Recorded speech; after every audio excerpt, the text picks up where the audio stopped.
How many ways can 5 people be chosen and arranged in a straight line if there are 8 people to choose from? So we have a group of 8 people and we want to pick 5 of them.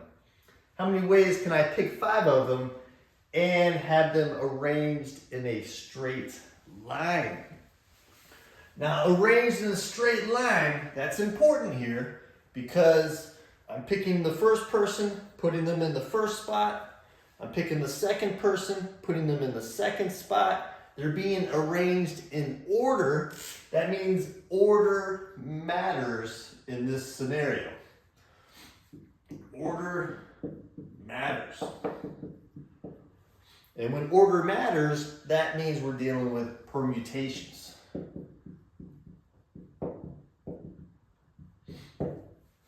If you're dealing with combinations, then the order doesn't matter. But in this case, since we're putting them in a straight line, the order matters. That means permutations.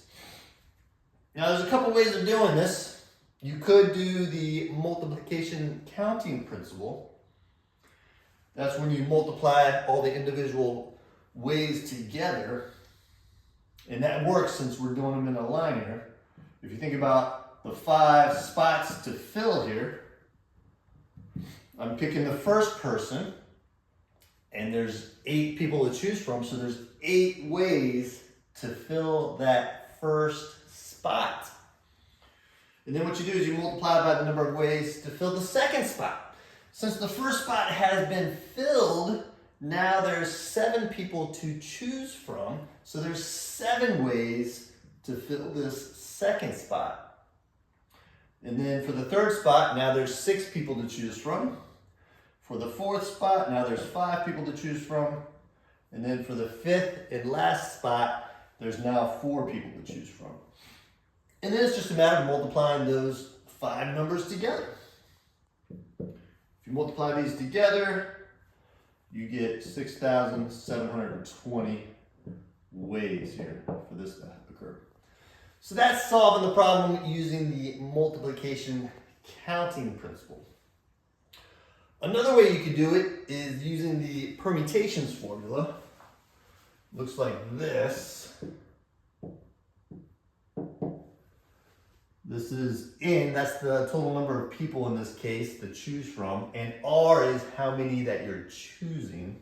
The formula is going to be N factorial over N minus R in parentheses factorial. This is the permutations formula. So we could solve this problem using that formula. What you're going to do is you're going to fill in 8 for N and 5 for R. So this is another way of solving it. It's going to be 8 factorial over 5, or 8 minus 5 factorial. Now the factorial symbol, 8 factorial just means you start with 8 and you multiply by the number below it, and then you just keep on going down the line until you get to 1. So 8 factorial is just 8 times 7 times 6 times 5 times 4 times 3 times 2 times 1. The bottom here, 8 minus 5 is 3. That's 3 factorial on the bottom, so that's going to be 3 times 2 times 1. And you can see that the 3s, the 2s, and the 1s, they all divide out. So you're left with 8 times 7 times 6 times 5 times 4, which is the same thing we had when we just did the multiplication counting principle. So we get the same answer here, 6,720 ways here. There you go.